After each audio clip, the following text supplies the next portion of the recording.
There's a lot of different ways to cook ribs, a lot of different temperatures, a lot of different ways to prepare them. But just going to do one of our ways. If you notice on the back side of, these are baby back ribs. On the back side of the baby back ribs, they've got that membrane. A lot of people will take a lot of time to peel that off. And I've found that if you'll just take and score that several times across through there like this, on each one of the ribs, just score this membrane.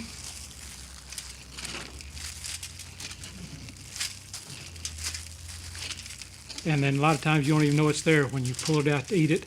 Or if you wanted to take the time to peel off the membrane off the back, there's a way that you can do that by taking a piece of paper towel and then peeling back one corner and using a paper towel to grab it, and your hands doesn't slip off as easy, and you can peel back the membrane off the back of the ribs. So what I do next is I'll take some mustard. That's what I like to use to get my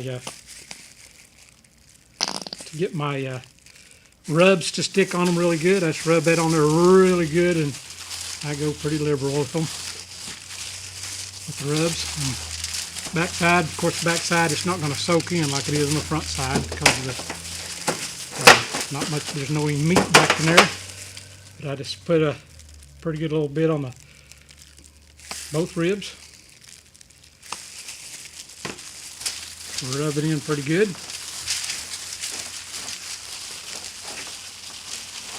Just kind of, it gives it a little flavor, but mainly just kind of helps stick your rubs to it.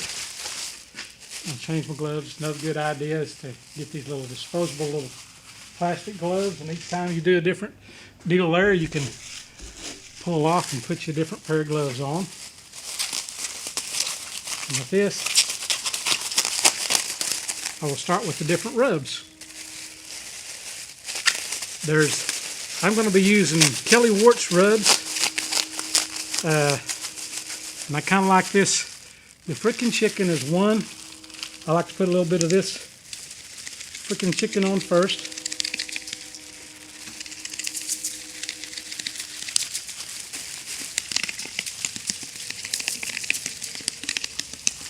I'll put a little bit on both sides.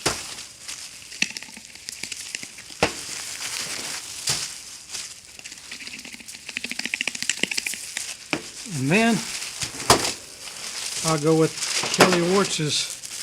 This is cow dust. Now on these pork ribs you can use pig dust too, but this cow dust works as well, and he also has a trail dust that'll work on either one.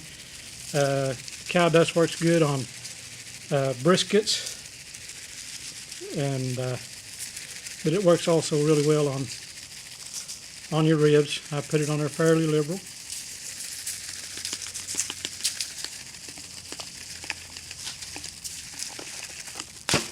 And rub it in pretty good.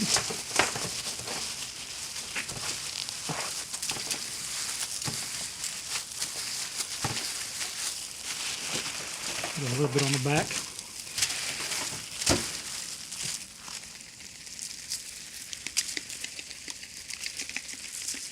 And it's not going to soak in as much back here, but so go ahead and put a little bit there.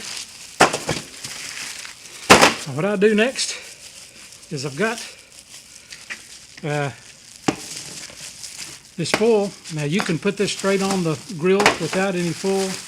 What I like to do is I like to put it on there with the foil and leave the foil open while I'm cooking for the first hour and a half or so, and then wrap the foil up tight and go a little higher temperature for another hour and a half in that time frame. But from here, we just take and wrap these up good and snug.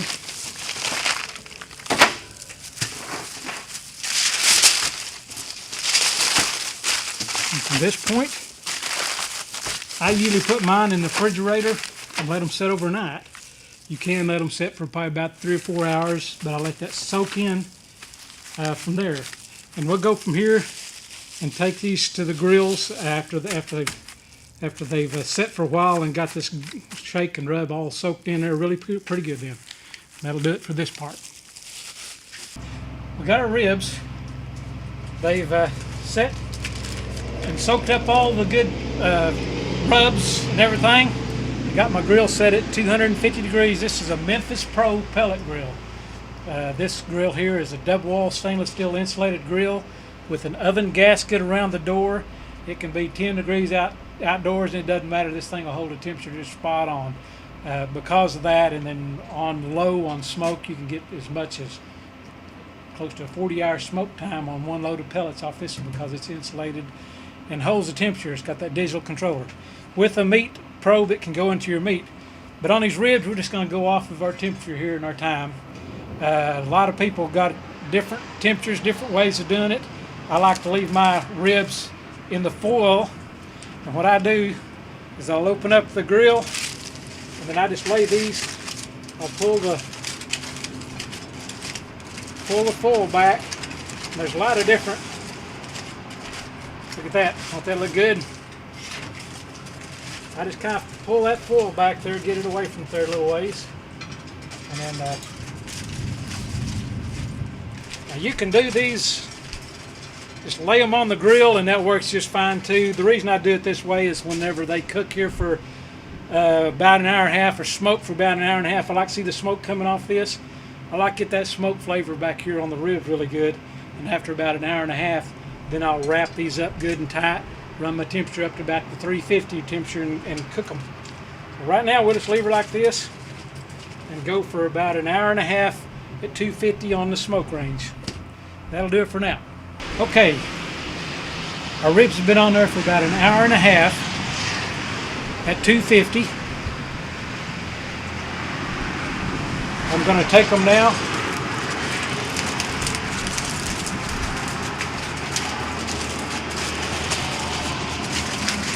Wrap each one of them up tight.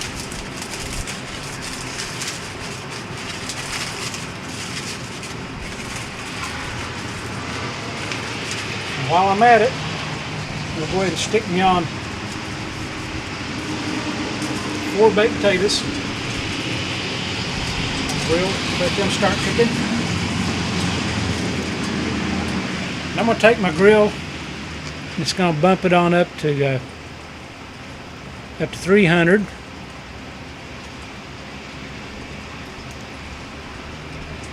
And it'll climb on up there. And then I'm going to leave it at 300 for about another hour and a half. And just before that gets through, I'm going to come out and unwrap these grills and butter them down with some honey, and let them run for about another 20 minutes or so on with the honey there. So we'll come back and we'll check on it here after another hour and a half. Okay, we're coming back to our grill with our barbecued ribs. I've cooked them, smoked them for an hour and a half at 250 degrees. Then I've went for an hour and about 20 minutes so far at 300 degrees with them wrapped up. And I'm going to take them back out, or open them back up here. Now I've put this honey in the cup here about 10 minutes ago to loosen it up, make it really soft. And I'm going to baste these things with honey. Baste them really good here with honey. Then I'm going to wrap them back up and let them go for another 10-15 minutes here. Really get me some sticky honey all over these things so that it sticks to your fingers and your ribs.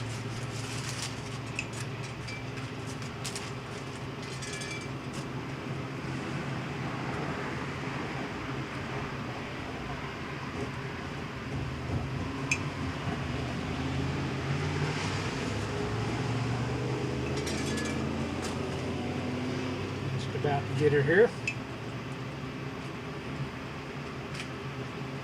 I like a bunch of that honey. Okay, now I'm going to wrap them back up here, good and snug tight. Trying to get them sticky. And they'll just really stick to your fingers. Got the ribs off the grill. Got the finished product here. Got the bone hanging out about a 1/2 inch to 1 inch there. See how they cut. That's good. Got the honey flavor to it. Got the ribs finished. Got us some biscuits to go with us, and some potatoes and some cobbler, all off my pellet grill. We're ready to dig in. Enjoy.